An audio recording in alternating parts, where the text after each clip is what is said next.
नमस्कार दोस्तों। देश की आजादी के बाद भारत में पहली बार जातिगत जनगणना होने जा रही है, जिसके चलते कई सारी ऐसी कैटेगरी है जिनको बहुत ज्यादा फायदा हो जाएगा और कुछ ऐसी कैटेगरी है जिनको इतना नुकसान होगा कि हो सकता है उनका आरक्षण तक यहाँ पे खत्म कर दिया जाए, क्योंकि जातिगत जनगणना के जितने फायदे हैं उससे कई ज्यादा जो है यहाँ पे नुकसान का सामना आपको करना पड़ेगा। तो क्या क्या इसके नुकसान और फायदे होंगे इसको जाने, इससे पहले मैं आपको बता दूं कि जनगणना की कहानी क्या है, कहां से इसकी शुरुआत हुई थी। तो याद कीजिए, जब भारत में अंग्रेजों का शासन हुआ करता था, यानी कि 1881 में एक व्यक्ति आता है जिसका नाम होता है लॉर्ड मेयो। और लॉर्ड मेयो ने सोचा कि क्यों ना भारत के अंदर भी जनगणना करवा दे, और ऐसी वैसी जनगणना नहीं, जातियों के आधार पे करवा देते हैं। लॉर्ड मेयो आया, रिपन आया और सिलसिला जारी रहा। ऐसी वैसी जनगणना नहीं, जातिगत आधार पे बांटने का काम किया, क्योंकि अंग्रेजों की तो पहले से ही नीति रही है, फूट डालो और राज करो। अब बात यहाँ पे सोचने वाली यह है कि अभी तक पूरा विपक्ष कई सालों से एक बात बोलते आ रहा है कि क्यों ना जातिगत जनगणना करवा दी जाए, पर केंद्र में बैठी हुई सरकार का एक ही फैसला आता था कि जनगणना तो करवाएंगे पर जातियों के आधार पे नहीं। तो ऐसा अचानक क्या हो गया कि ये मानने के लिए रेडी हो गए? क्वेश्चन आया ना आपके माइंड में? जरूर से लिखिएगा अगर आया हो तो, क्योंकि इसका जवाब भी मैं आपको देने वाली हूँ। देखो, तो 1881 से 1931 तक ये सिलसिला लगातार जारी रहा, जातिगत जनगणना हुआ और उसका नतीजा आप समझ सकते हैं अंग्रेजों के टाइम भी, कि जब जिसकी जातियों की जनसंख्या ज्यादा हुआ करती थी वो कम जाति वाले लोगों को, यानी कि जिनकी जनसंख्या कम होती थी, उनको दबाने का काम करते थे।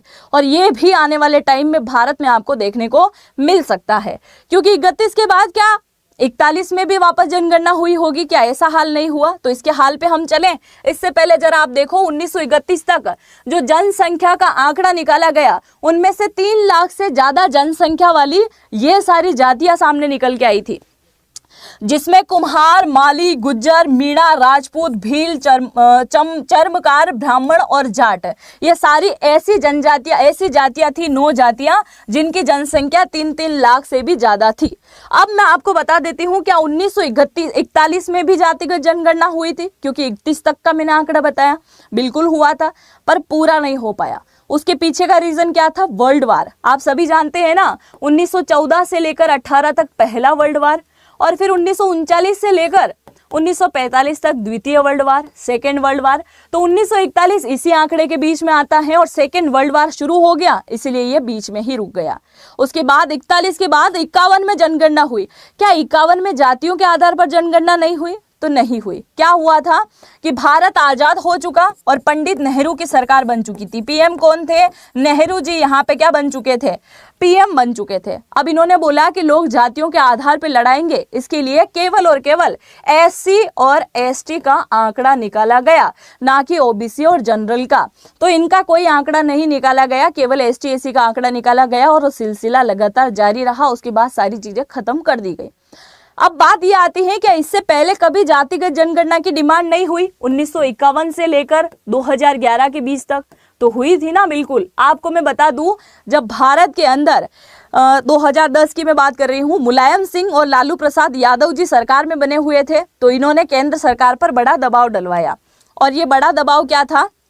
ये बड़ा दबाव ये था, इन्होंने केंद्र में बैठी हुई सरकार, यानी कि डॉक्टर मनमोहन सिंह की सरकार उस टाइम हुआ करती थी, तो उन पे दबाव डाला कि भारत में जो जनगणना होने वाली है 2011 की, उसमें आप जातिगत जनगणना करवाओ, नहीं तो इस जनगणना को हम जो है रेगुलर नहीं होने देंगे, आगे कुछ होने नहीं देंगे। ठीक है भाई, डॉक्टर मनमोहन सिंह की सरकार उस टाइम थी और वो इतने चतुर थे, उन्होंने इस चीज को मान लिया, एग्री हो गए। अब यही आपका जवाब मिल सकता है, वो एग्री हो गए कि हम करवाने के लिए रेडी है जातिगत जनगणना, तो उन्होंने जातिगत जनगणना करवाई। बिल्कुल सही सुन रहे हो आप, 2011 के अंदर जातिगत जनगणना करवाई गई, पर उसके आंकड़े सार्वजनिक नहीं किए, क्योंकि उन्होंने दबाव डाला, इन्होंने बात मान ली, तो ये जनगणना तो हो गई पर उसके आंकड़े सार्वजनिक नहीं हुए। यानी कि 2011 में जो जनगणना हुई उस समय में भी मतलब सरकार को जातियों के बारे में पता था, पर उसका आंकड़ा सार्वजनिक नहीं हुआ। तो ये आंकड़ा किसके पास में है? ये होता है होम मिनिस्ट्री के पास में, यानी कि आज भी गृह मंत्री के पास में 2011 का आंकड़ा मौजूद है। अब बात यहाँ पे ये आती है, क्या इस बार भी ऐसे ही होने वाला है? तो इसका जवाब तो आप मुझे कमेंट सेक्शन में लिखिएगा कि मोदी की सरकार इस बार ऐसा क्या कर सकती है। खैर चलिए हम आगे बढ़ते हैं थोड़ा सा। अब सबसे मेन चीज ये आती है, जान लेते हैं कि जातिगत जनगणना क्या होती है, होता क्या है जातिगत जनगणना में। तो देखो अभी तक देश में जो आंकड़े आते थे वो ऐसे आते थे कि ओबीसी की जातियां जो है इतने % हैं, एसटी में जो जातियां हैं वो इतने % हैं, एससी में जो जातियां हैं वो इतने % हैं, है ना। ईडब्ल्यूएस तो वाले बेचारों को ऐसे ही रख रखा है, बाकी इनकी जातियां तो ऐसे ऐसे बता दी जाती हैं। अब क्या होगा, अब बताया जाएगा कि ब्राह्मण में इतने 1000 व्यक्ति हैं, जाट वर्ग में इतने 1000 व्यक्ति हैं, मतलब हर जाति का आंकड़ा जो है जनसंख्या के आधार पर अब यहाँ पे क्लियर कर लिया जाएगा।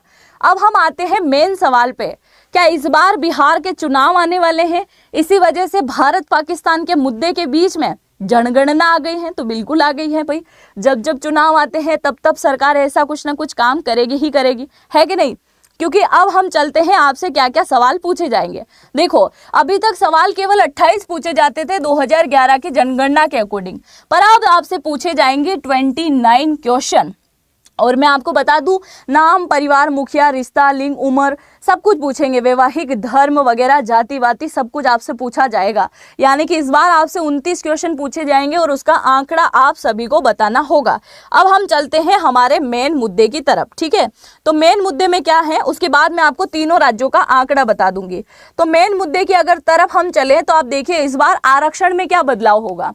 देखिए जरा, अगर हम ओबीसी की बात करें, है ना, ओबीसी की, इससे पहले आप एसटी एससी की तरफ चलो। अभी तक क्या था, 2011 की जनगणना के अकॉर्डिंग, ये 2011 की हम बात करें, 2011 की जनगणना के अकॉर्डिंग एसटी जो है उसमें 748 टाइप की जातियां आती हैं और इनको आरक्षण मिला हुआ था 60.5%, जो कि अब बढ़ के कहीं ना कहीं 8.5% तक जा सकता है। ठीक है भाई।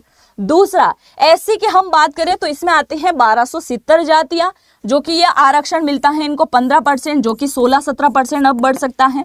वहीं हम बात करें ओबीसी की, तो हुआ क्या था, इन दोनों के आंकड़ों को जोड़ने के बाद जो बचा हुआ परसेंटेज था वो 27% मिला था ओबीसी को। यानी कि सुप्रीम कोर्ट के द्वारा एक बात बोल दी गई है कि पूरे भारत में जातियों के आधार पे भी अगर आप आरक्षण यहाँ पे दे रहे हो तो वो 50% होना चाहिए। क्या आने वाले टाइम में आरक्षण 100% होगा? तो इसमें कौन सी कैटेगरी को नुकसान का सामना करना पड़ेगा? इस कैटेगरी को। क्या है इसमें, तो देखिए सुप्रीम कोर्ट ने कहा कि कोई भी आरक्षण 50% नहीं होना चाहिए, मतलब इससे कम होगा, 50 से प्लस नहीं जाना चाहिए। तो एसटी एससी को देने के बाद जो आरक्षण होता है बचा हुआ मिलता है 27% ओबीसी को। वहीं हम जनरल इसकी ईडब्ल्यूएस की बात करें तो इनको कोई परसेंटेज के आधार पे नहीं मिला हुआ है, इन्हें इकोनॉमिक बेस पे आधार पे मिला हुआ है। यानी कि जो व्यक्ति ईडब्ल्यूएस से बिलोंग करता है और उसके परिवार की आय 8 लाख रुपए से कम है तो वो आता है जनरल छोड़ के ईडब्ल्यूएस के अंदर और उसको फिर मिलता है 10% आरक्षण। और अगर जातियों के आधार पे चला जाएगा तो हो सकता है इन ईडब्ल्यूएस वालों से क्या होगा, इनका आरक्षण भी छीना जा सकता है, बाकियों पे कम इफेक्ट पड़ता है। अगर यहाँ पे फायदे की बात करें तो ओबीसी वालों को कुछ फायदा हो सकता है, क्योंकि ओबीसी के लिए तो आप सभी को पता है 1979 के अंदर मंडल आयोग बनाया गया था, ओबीसी को आरक्षण देने की बात की गई थी, क्योंकि उस समय इंदिरा साहनी का केस आया था और उस समय जो है 1990 के आते आते विश्वनाथ प्रताप जो है भारत के पीएम बन जाते हैं और वो ओबीसी के आरक्षण को लेके मांग को जारी कर देते हैं। और उसके बाद 1990 के अंदर भारत के अंदर एक बहुत ही बड़ा जो है प्रदर्शन शुरू होता है ईडब्ल्यूएस वालों की तरफ से, जनरल वालों की तरफ से, कि एसटी एससी को आरक्षण दिया, ओबीसी को आरक्षण दिया, पर आपने यहाँ पे आरक्षण दे दिया किसको, सबको, पर हमको कुछ आरक्षण वगैरह नहीं मिला है। तो इन्होंने उस समय में भी प्रदर्शन किया और अब जातिगत जनगणना के आधार पर फिर से जब आंकड़ा आएगा तो इनके साथ में नाइंसाफी होगी। तो ये कहीं ना कहीं जो है अलग दिशा में जाने वाली बात हुई है। दूसरा, एक दूसरे को जातियां जो है यहाँ पे दबाने का काम करेगी। अब हम बात कर लेते हैं यहाँ पे 3 ऐसे राज्य जिन्होंने क्या किया है, जातिगत जनगणना करवाई है। तो एक हम बात करते हैं सबसे पहले बिहार की, जिसने 500 करोड़ से भी ज्यादा खर्च किया था और जातिगत जनगणना यहाँ पे करवाई थी। क्योंकि बिहार राज्य का जब आंकड़ा आया था तो आप देखिए यादव कितने परसेंट थे, 14.26% यादव थे। अगर इन कौन सी जनजाति में आप हैं, जरूर से कमेंट सेक्शन में लिख के जाइएगा, और कौन से स्टेट से हैं वो भी लिखिएगा, क्योंकि बिहार के अंदर ये था। और सबसे कम जाति की हम बात करें तो कायस्थ थे 0.6%, इसके साथ ही नोनिया 1.9%। तो क्या बिहार के अंदर जातियों के आधार पर अब लड़ाइयां देखने को नहीं मिलेगी? यादव दूसरी जातियों को दबाने का काम नहीं करेंगे? आपको नहीं लगता है क्या ऐसा कुछ? जरूर से मुझे बताइएगा कमेंट सेक्शन में। दूसरी बात हम कर लेते हैं, बिहार में जब आंकड़ा आया था तो पिछड़ा वर्ग यानी कि ओबीसी का 27% था, अति पिछड़ा वर्ग की बात करें तो 36 था, और अनुसूचित की बात करें तो 19%, और अनुसूचित की बात करें तो 1.6% जो है यहाँ पे हुआ करता था। दूसरा राज्य आता है यहाँ पे तेलंगाना। तो तेलंगाना के बारे में अगर हम बात करें तो तेलंगाना ने भी अपना ये आंकड़ा निकाला था, जिसमें आप देख सकते हैं ओबीसी, एसटी, एसी और अदर कास्ट का आंकड़ा इन्होंने जारी कर दिया था, सीट के आधार पे इन्होंने बांट दिया। कर्नाटक के आंकड़ों की अगर हम बात करें तो दलितों के लिए 19.5%, मुस्लिम के लिए 16% इन्होंने आरक्षण दिया। अब मुस्लिमों के लिए भी आरक्षण आ गया है भाई, कहाँ पे? कर्नाटक के अंदर बस। इसके अलावा हम बात करते हैं लिंगायत की तो 14%, वॉक लिंगा की बात करें तो 11%, अजज्जा की बात करें तो 5%। मतलब हर प्रकार से इन्होंने क्या किया है, आरक्षण में यहाँ पे फायदा देने की बात करिए, क्योंकि सिद्धारमैया की सरकार है और कर्नाटक के अंदर मुस्लिमों तक को आरक्षण दे दिया गया है। अब किस आधार पर याचिका दर्ज की जाती है? देखो, केंद्र सरकार बोलती है कि भाई आरक्षण तो मिलेगा, और राज्य जो है वो आरक्षण जो है बता सकती है। राज्य सरकार क्या कर सकती है, जातियों के आधार पे सभी आंकड़े जारी कर सकती है। पर यहाँ पे अब आप मुझे बताओ कि अगर जातिगत जनगणना हुई तो इन सभी आंकड़ों के आधार पे देश में लड़ाई झगड़े हंगामे ऐसी कोई स्थिति आपको देखने को मिलेगी या नहीं मिलेगा? और किस किस को फायदा यहाँ रह जाएगा, किसको नुकसान होगा? क्या कम जाति, मतलब जिनकी कम जाति है, जनसंख्या है, क्या उनको बड़ी जातियों के द्वारा जो है नुकसान नहीं पहुंचाया जाएगा? क्या वो दबाने का काम नहीं करेगी? तो आप जो भी सोचते हैं अपनी राय जरूर से कमेंट सेक्शन में लिख के जाइएगा। मुझे आप सभी के कमेंट का इंतजार रहेगा। हम मिलते हैं नेक्स्ट वीडियो में, तब तक के लिए जय हिंद, जय भारत।